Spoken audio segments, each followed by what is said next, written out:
Havant, a town in the making. My name is Alan Phillips and I'm going to take you on a journey through the history of this town and how it came to be, from its ancient beginnings to the present day.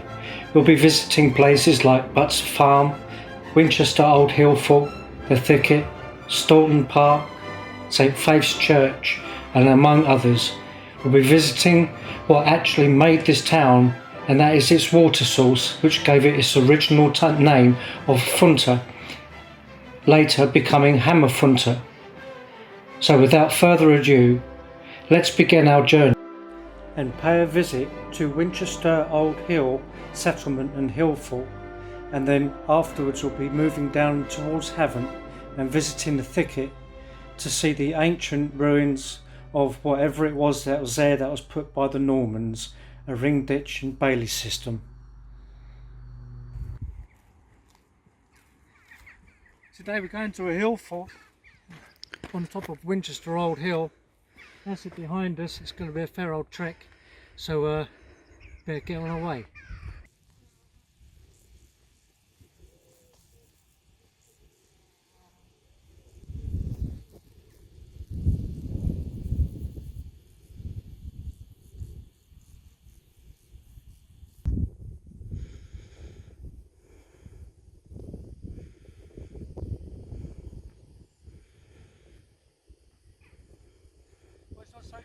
Bad going down. It's going to be one hell of a climb going back up. If you take a peek over there, we're getting a little bit closer. Should be an interesting climb. Let's keep going.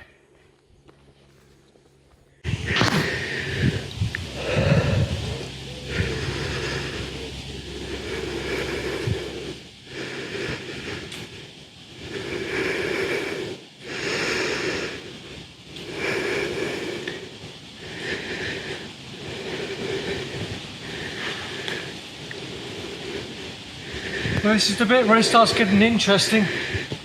Whew. I think we're going to need an oxygen mask by the time we get to the top.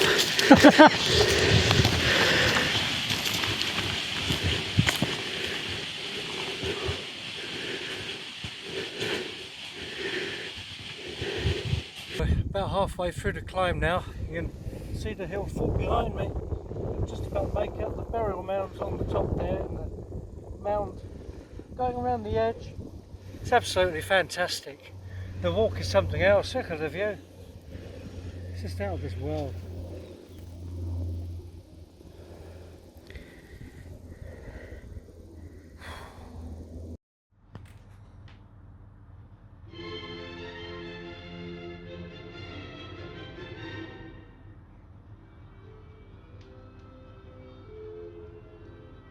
So here we are. I'm walking through the gateway now. You could almost imagine the palisades sticking up at least 14 to 16 feet on top of the still existing ramparts that we can see now. Around me are grain stores and areas where there have been round houses and burial mounds. Well, we made it. We're on top of the hill fort, which has stood here for over 4,000 years. Behind me here is one of the many burial mounds. There's 7 of them in the enclosure and another half a dozen outside. I'm actually looking at one at the moment. It's just in the middle of a field down the bottom there. Just have a look down there. It's right down there. And that little crest sticking out there. That's where the burial mound is. And of course here you can see the earth rampart running around. All the way around there. And there's the gate that we came in. And it would have been a fantastic sight. I mean, imagine it, the wooden palisade all the way around the top, the walkway around it, the round huts, the corn pits and everything. The chieftain would have probably been living up here with his immediate family. The settlements and farms all around here. I mean, it's been farmed around here for like, oh, good grief, it must be getting on for like 6,000-7,000 years, I should think. It's been an absolute experience. I definitely recommend you come up here and take a look yourselves. So that was Winchester Hill Fort, and now we're on our way over to the Thicket, where we'll see the remains of a Norman ring ditch and bailey system and an earthworks which it seems that no one seems to know what is going to the Thicket. And the Thicket is just east of Rowland's Castle. Behind us here is Links Road, and this is the beginning of the Monarch's Way, or I should say part of the Monarch's Way, because it goes on forever it seems. But we're going to be going down here, across the golf course and into the Thicket, and we'll see what we can find. Come along.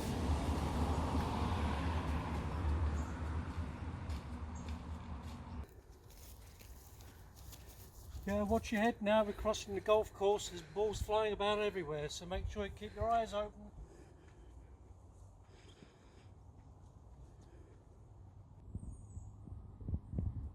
Well, we're just going to start crossing the access road here and carry on into the Thicket, but we do need to be quiet here because there are wild deer running around and we don't want them charging around the woods like lunatics.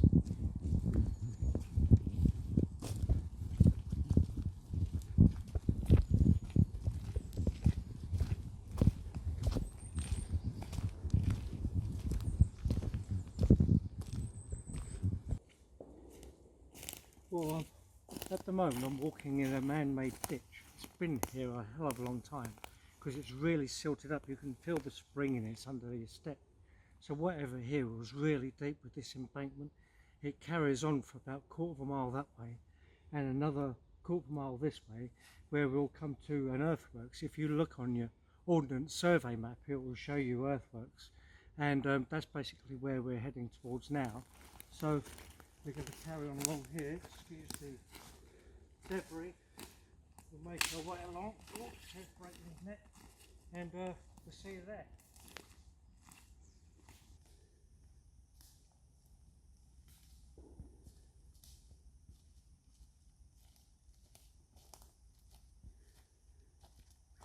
Well, we've arrived at our first destination.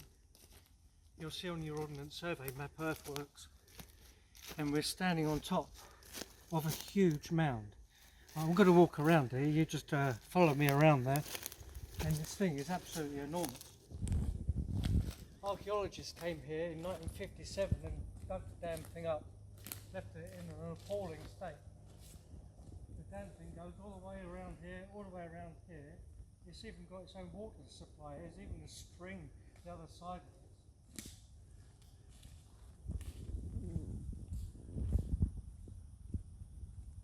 Yeah, you've got to come and look at this, people. Come and have a look.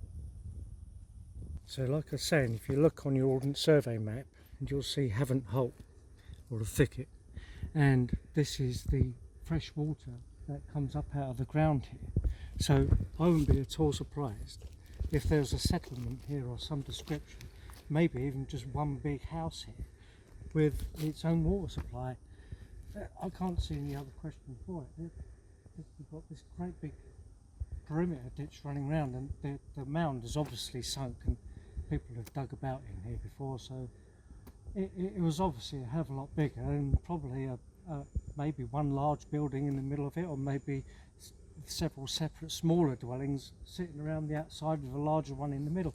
It's hard to say, it's history, and unless you do a proper archaeological excavation you're not really going to know. You can only assume, but the fresh water, this mound, you've got that perimeter ditch running across that I just walked along, it just says that there's some kind of dwelling going on here, and I really feel it should be looked at a bit more closely. Well, what we're going to do now, we're going to move on from here and go and look at something else, which is literally just 100 yards down there, that I think you might find interesting.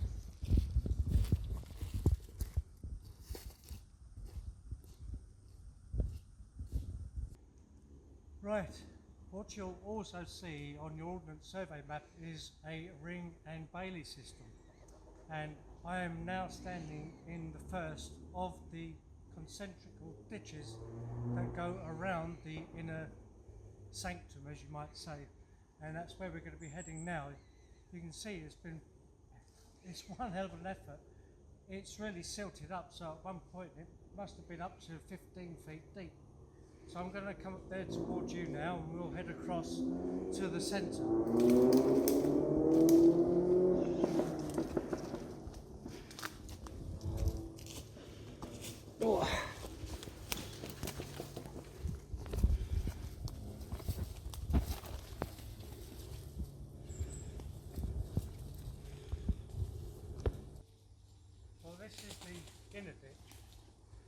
you're standing on like a causeway at the moment that leads into the centre,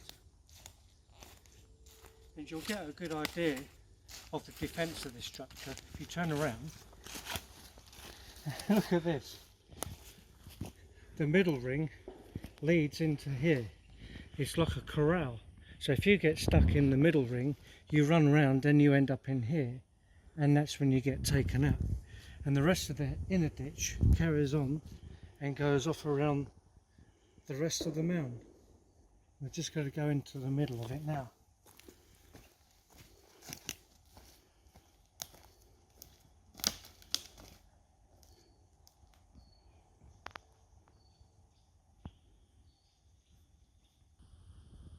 Well, we're standing in the centre now.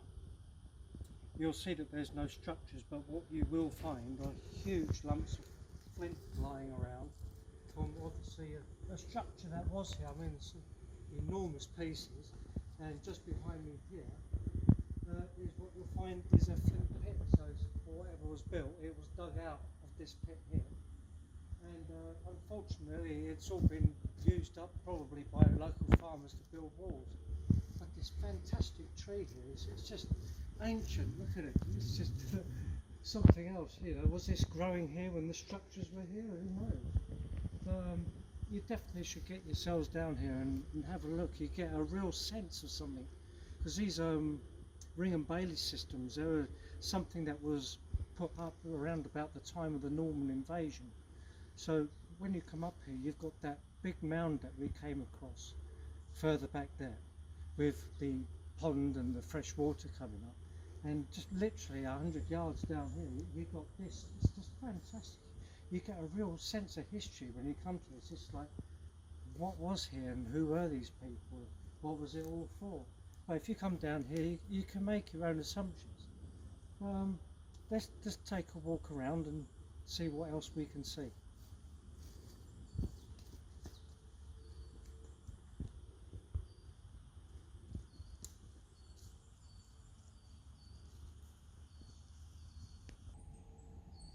So I'm standing on top of a massive mound. It goes all the way around the perimeter of this, and I can't help but feel that it must have been absolutely phenomenal if it had a palisade on the top of this.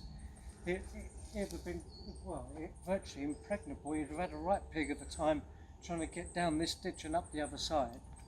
And like I say, these ditches, it's like when you throw a stone in the water and you get them rings heading out. It's built like that. You got like the outer ring, and then the middle ring and the inner ring, with this massive mound, which I would have said that without a doubt it had a palisade running around it. So there's obviously some form of a defensive structure, because you know, we're standing in the middle, basically, of the Forest of Bear, which well, William the Conqueror gave to one of his knights. I think it was William de Montague or something like that. I can't remember which one it was now.